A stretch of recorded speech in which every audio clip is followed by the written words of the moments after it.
Hi, I'm Michelle Poirier Brown. Nêhiýaw-iskwêw kisekagop nitsikason. I am a Cree Métis poet living in Lekwungen territory. We've geolocated this on Moss Rock because it is a favorite spot of mine to go. And we're sitting in my garden.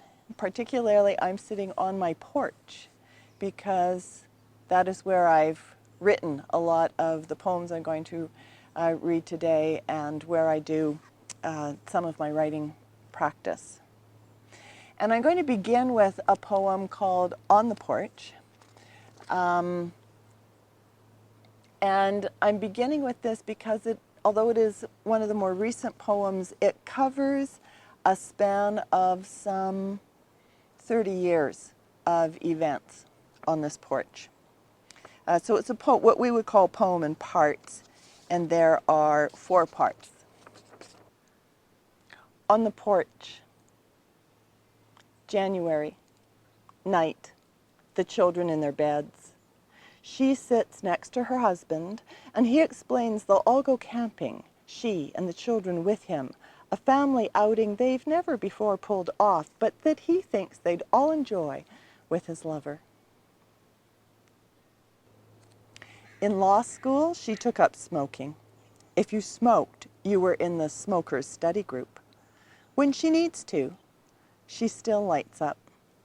Wants a friend, the calm the smoke unlocks. On the step at night, cordless phone. Her lover writes from his bike trip to Croatia. He goes in the lane to steal Wi-Fi. Not everything sent arrives. She writes, take the temperature of stones. He answers with a photo, sun slants in a country room, then a poem about a train in descent, gaining on the sea, the air in the car a glint with spring light. She leans on her warm clapboard and answers, the trees in bloom along the street, their leaf and pink, the stuff of ladies' dresses. She can trace her history in its ornaments, the leaded glass exactly as desired, obtained in a trade for a 1974 Volvo the children called the Green Rocket Ship. It felt magnificent, following as it did the blue Datsun with its piece of board in the rusted trunk so small objects didn't fall into the gas tank. But that was cars ago.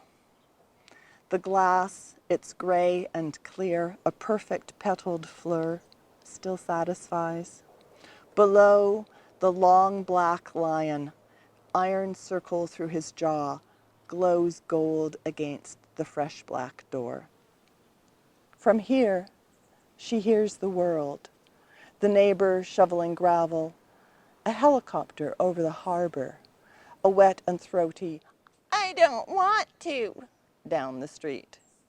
She gets a broom, knocks the feeder her husband put up so she could have chickadees, waits for silly baby, the juvenile finch who fell asleep, head against the cup.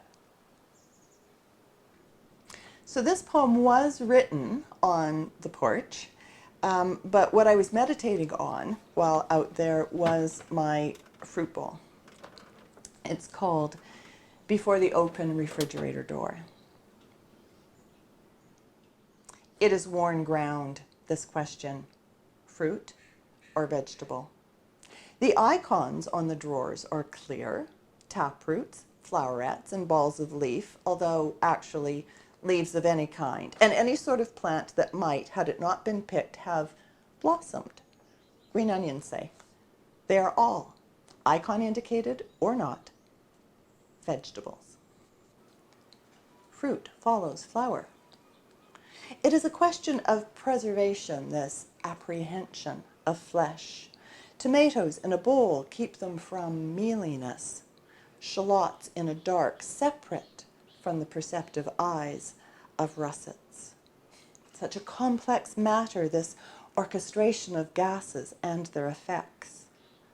Chilled, set on a sill in the sun, ripened in a sack by companion exhalations. All it takes in the end is decision and a sharp knife.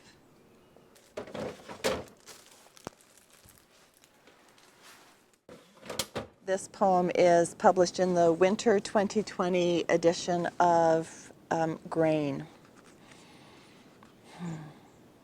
Those I call friends.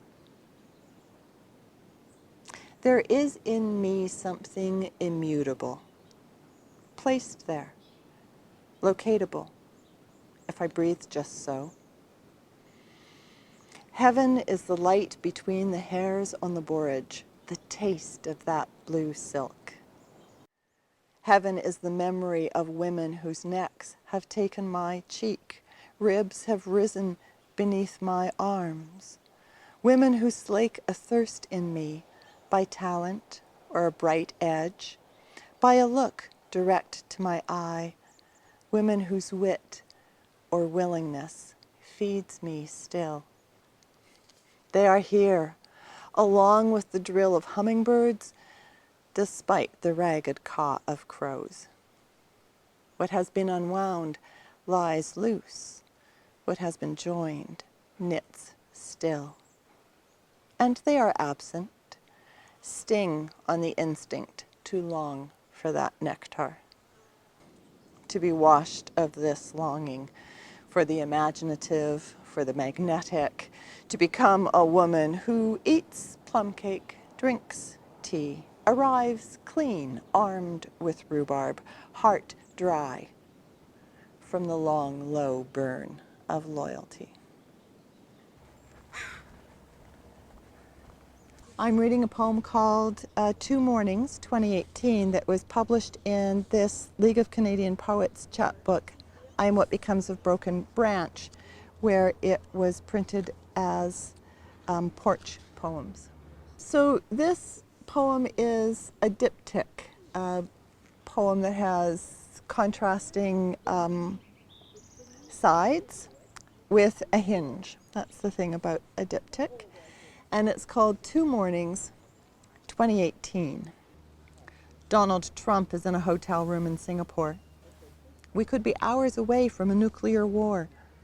I haven't spoken with my friend in Winnipeg for 3 days. She isn't speaking to me. Meanwhile, the sun is high above the house across the street. The car the neighbor is selling has moved again. The late iris, a bloom in pure purple, its frill and throat on offer. Drink me. We make progress. After 5 summers of a mud field where we grew peas while we waited for inspiration, 5 winters of teetering across a makeshift line of concrete blocks to get to the front door, my husband has laid a line of stone the width of our property, bones of a wall. A woman in a coral-colored sweater stops at the common for a book. She wears a straw hat. My friend has elected not to speak. She fears she will say something empty, and I will elect not to be her friend. I've known her handwriting since the 3rd grade. People laugh at me, as in, look at those eyeglasses, as in, to my face. This is not the 3rd grade. My eyeglasses not so thick they distort my eyes. I am a woman of 58. Sometimes they deride me. Ha! That's just citizenship in the BC Métis. As if they know my position on race or the Constitution. My landscaper laughed at my hat. A boss scoffed at my belt. A husband laughed at my business plan. A woman walks down my street in a coral-colored sweater and straw hat, and I wonder, what else does she get away with?